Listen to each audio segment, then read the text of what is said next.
Netflix has an update here that is going to fix your Android phone's crappy speakers. Well, they're not all crappy. Hey, easy, Verge.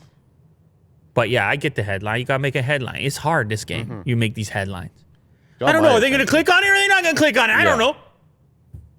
So John Porter, he was putting in work, Yeah, if you had crappy in there, I'm in. John Porter, he took a shot. And I'm here. So shout out John Porter, The Verge. We're all here. I'm here right now. This new codec, XHE-AAC, it does all kinds of fancy work, Will, to make adjustments to the audio dynamically, obviously, so that you're spending less time adjusting the volume at different sequences. You know how sometimes the voice comes in and you're like, what? Yeah, and then it's like Hans Zimmer music. Exactly. Booming. Pounding. And you got to make all these adjustments. Well, Netflix, they can track all those adjustments. They know every time someone has to adjust the volume. So their metric for success is, does this new technology decrease the number of times the person reaches for the volume? And it did. And so it's a big win for them. Apparently, let me tell you, they put the exact thing in here. Volume changes between content are noticeably down, and viewers switch away from using their phone's built-in speakers 7% less often. So 7% less often a person's reaching for some other audio device. Now, I just need this technology on my TV because I was watching some movies. I think I was using Apple TV, and man.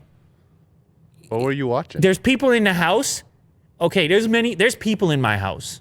Yeah. All right, first of all, there are humans there. And humans have their own feelings as far as the way that things should be. And the volume level things should be. And I have little humans and a big human. And the little humans, they like it loud. I'll tell you what. They want to just boost the volume. They like the experience. Oh, of course. The theater. You know what I'm saying? You know what I'm saying? Yeah. But then then they get told to turn it down, but you see the dialogues like, and you're like, what? And so they boost it back up, and inevitably this sequence goes on, and it's absolutely deadly. And for those people that live the single life, you don't have to deal with this, all right? You just pick your volume, whatever, you're happy. You don't care. You live in a condo, it's concrete walls. You just blast the thing. I mean, not everybody, but you know what I'm saying. Sure.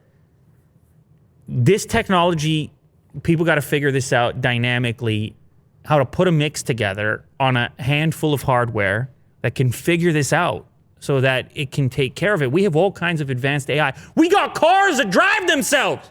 Can't figure out the volume. So anyway, I'm glad that they're working on it.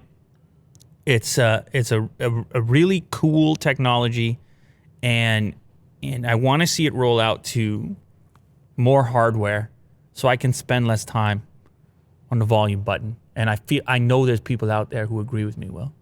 I know it. Yeah. Now, what they said in this case is it was for smartphone speakers specifically, but I need to see it out everywhere.